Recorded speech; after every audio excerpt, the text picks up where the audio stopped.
Hey everybody, it's Simone Kogo with That East Bay Life. It is October 21st. It is a dreary, rainy day, and I am totally here for it. So glad that we're finally getting rain in the Bay Area, and even though my hair may be suffering from it a little bit, all that humidity and moisture in the air, I know that we really need it, so really glad it's here. Today, I wanted to take a moment to talk with you about the market, and one of the questions that I get a lot, especially recently, is the market bubble about to pop? So let's talk about that a little bit. So first, to answer that question, we have to say, is this a bubble or not, really? If we think that it is a bubble, this rapid acceleration that we've seen in the last year, is it about to pop? So you can call it what you'd like, but we have seen really, really rapid inflation across the country, not just the Bay Area. The average home value has gone up 23.4% in America. So, that's not even to talk about how values are impacted here in the Bay Area. This is compared to this exact time last year. Now, rapid inflation usually makes people think that there will be, continued inflation until it can't be supported by the market anymore and it pops. We've seen it before, and are we going to see it again? Well, first we have to decide what is this inflation driven by, and is it something that can or cannot be supported? The two main factors for the rapid acceleration in the market that we've seen have been interest rates, mortgage interest rates, which have been low in the past year. They've been low for, I've been in the business for a decade, and they've been historically low the entire time. But we saw prices, we saw interest rates, in the 2.6, 2.5 even percent range, and that's just insanely low. And that has caused a lot of would-be buyers or home or investors or even homeowners that want to refinance to want to jump into the market.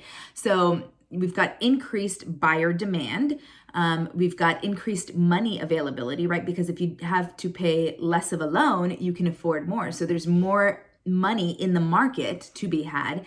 And we've got the second factor, very, very low housing starts, meaning that there aren't as many homes being built as are necessary for the market. So the US has an underbuilt housing shortage of about 5.5 million. This is according to the National Association of Realtors.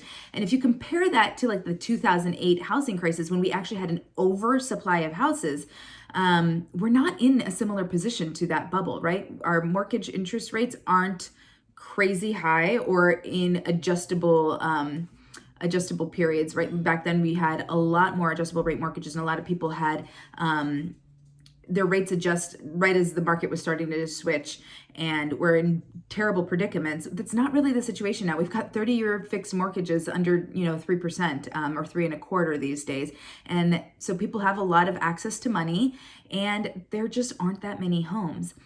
This was accelerated by the fact that COVID had everybody changing their life plans, right? And anytime something changes in your life, you're more likely to make a change in your housing. So people were moving across the country or moving across the state or moving across the county or looking for bigger spaces or downsizing because their kids were elsewhere. There were so many reasons that people had life changes in the last year and a half, and many of those reasons facilitated the need for new housing. So we saw a lot of people looking for housing.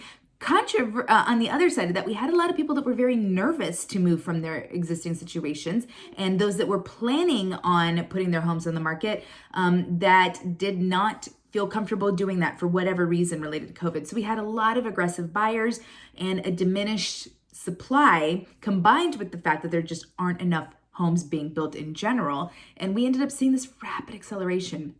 Now, in order for that to pop, we would have to kind of very suddenly lose all those things: buyer demand and an increase in housing, and we'd also have to see a drastic increase in mortgage rates.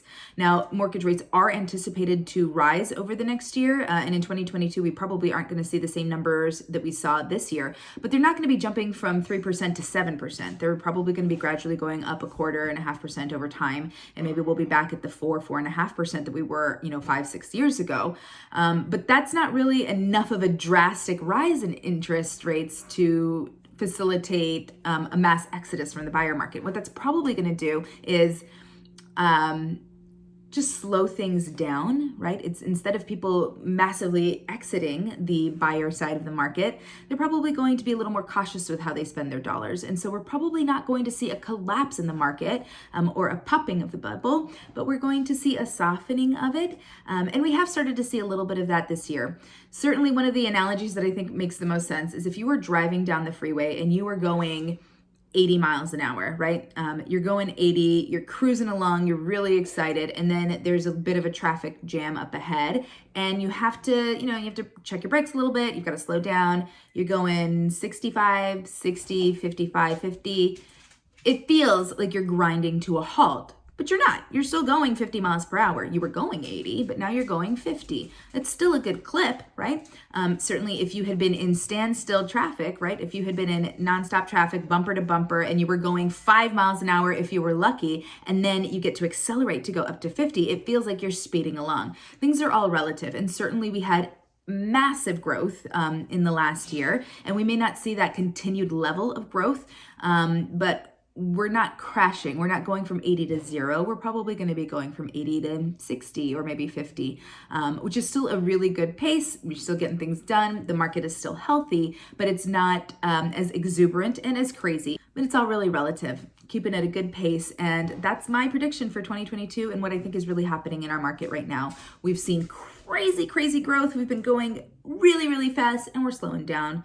But it's not popping. It's not going anywhere. We're landing on a fluffy pillow. We are not blowing up in a bubble. Hope that makes sense. Let me know if you have any questions. If you want to understand how today's market impacts you in your home or your home buying needs, please reach out to me. Schedule a consultation. I'm happy to talk to you and really tailor a plan for getting you to meet your real estate goals. All right, we'll talk soon.